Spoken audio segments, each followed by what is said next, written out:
Hey everybody, it's Sharon from Let's Get Down to Business Bootcamp. You know what the heck time it is. It's time for another episode of What the heck does that contract clause mean? So today we're talking about the survival clause. Now wait, don't worry, you do not have to get out hiking boots. We're not going out in the wilderness. What I'm talking about is a clause that's found mostly in the termination section of your contract, and it says something like this. Notwithstanding the expiration or earlier termination of this agreement for any reason, comma, the following sections shall survive, colon, and then it lists sections, sections 2, sections 3.3, section 9, and it sometimes will say something else at the end, comma, and any other term or condition which by its nature should survive, shall survive. So what does that all mean? Is this a case of lawyers just putting in words that are saying the same thing twice? In this case, it really isn't.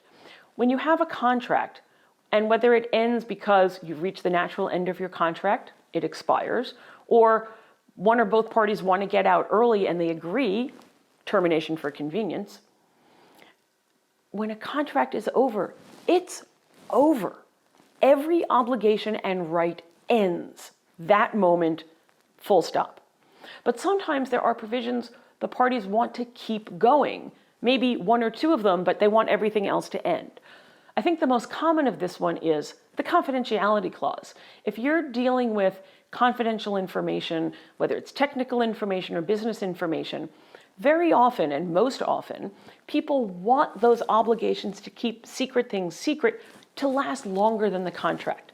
In fact, in the technology and biotechnology world, a confidentiality clause often lasts 7 or 10 years beyond the end of a contract.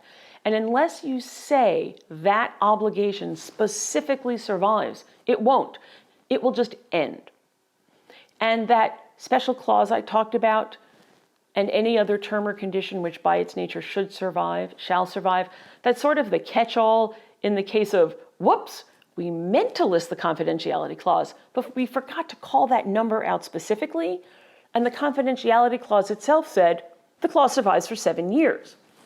That will then make sure it does carry on and continue so that the obligations that should keep going will keep going. So no, the survival clause is not about getting in the nature, hiking boots, kayaking. It's just about making sure that what you want to happen actually happens, which after all is the whole purpose of putting things down in writing in a contract so everybody knows what the rules of the road are.